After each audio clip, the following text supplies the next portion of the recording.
మంత్రి పార్థసారథిపై వైసీపీ నేత పేర్ని నాని చేసిన వ్యాఖ్యలపై బీసీ ఐక్య వేదిక నేతలు మండిపడ్డారు. విజయవాడ తుమ్మలపల్లి వద్ద జ్యోతిరావు పూలే విగ్రహం ముందు నిరసన చేపట్టారు. బీసీ వర్గాలు ఎదగడం పేర్ని నానికి ఇష్టం లేదని విమర్శించారు.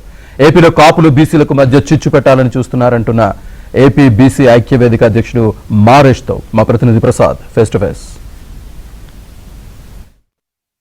మాజీ మంత్రి వైసీపీ నేత పేర్ని నానిపై బీసీ ఐక్యవేదిక సంఘాల నేతలు తీవ్రస్థాయిలో మండిపడతా ఉన్నారు.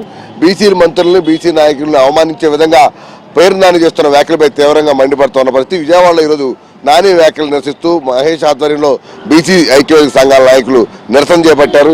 సార్ చెప్పండి, ప్రధానంగా ఈరోజు నాని వ్యాఖ్యలు చేశారు, ఎందుకని ఈరోజు ఈ విధంగా నిరసన చేపట్టారు? రాష్ట్ర గృహ నిర్మాణ శాఖ మంత్రిలో బీసీల ముద్దుబిడ్డ కొలుసు పార్థసారథి గారిపై మాజీ మంత్రివర్యులు పేర్ని నాని గారు చాలా నిరాధారమైన ఆరోపణలు, వెకిలి శాస్త్రాలతో అసత్య ప్రచారాలు చేస్తున్నారు.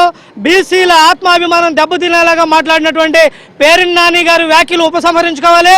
బేషరతుగా 48 గంటల్లో పేర్ని నాని కొలుసు పార్థసారథి గారికి క్షమాపణలు చెప్పాలని చెప్పేసి ఆంధ్రప్రదేశ్ బీసీ సంఘం తరఫున డిమాండ్ చేస్తున్నాం. పేర్ని నాని గారు మాట్లాడుతూ కొలుసు పార్థసారథి ఏదో కరెంటు తయారు చేయడానికి వచ్చాడు, ఇక్కడ కొండలు మింగేస్తున్నాడు, భూములు మింగేస్తున్నాడు అని చెప్పేసి అసత్య ఆరోపణలు చేస్తున్నారు. నేను అడుగుతున్న పేర్ని నాని గారిని, బీసీలు వ్యాపారాలు చేసుకోవడానికి పనికిరారా? బీసీలు వ్యాపారవేత్తలు అవ్వకూడదా? బీసీలను ఎందుకు అట్లా కించపరుస్తూ మాట్లాడుతున్నారు?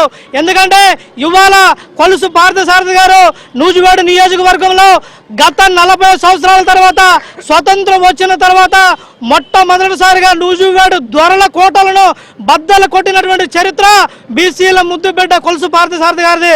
మొట్టమొదటిసారిగా బీసీ బిడ్డ అక్కడ అసెంబ్లీకి గెలిచి ఇవాళ మంత్రివర్గంలో చోటు సంపాదించుకుంటే జీర్ణించుకోలేక ఇవాళ పేర్ని నాని గారు అనుచిత వ్యాఖ్యలు చేస్తున్నారు. ఇవాళ రాష్ట్రంలో ఉన్నటువంటి కాపు సోదరులు బీసీ సోదరుల మధ్య చిచ్చు పెట్టాలని చెప్పేసి పేర్ని నాని గారు చూస్తున్నారు. పేర్ని నాని గారు కుట్రలను సాగనివ్వమని చెప్పేసి ఆంధ్రప్రదేశ్ బీసీ సంఘం తరఫున హెచ్చరిస్తున్నాం. ఈ రాష్ట్రంలో కాపులు బీసీలు అన్నదమ్ముల వలె సోదర భావంతో ముందుకు సాగుతారని చెప్పేసి మేము తెలియజేస్తున్నాము. డైవర్షన్ పాలిటిక్స్ చేసే విధంగా పేర్ని నాని అలాగే వైసీపీ నాయకులు ఈ విధమైన వ్యాఖ్యలు చేస్తున్నారు. ఇప్పటికైనా వారు బుద్ధి మార్చుకోవాలని కూడా మహేష్ చెప్తా ఉన్నారు. వీడియో శోభనాద్రితో వరప్రసాద్.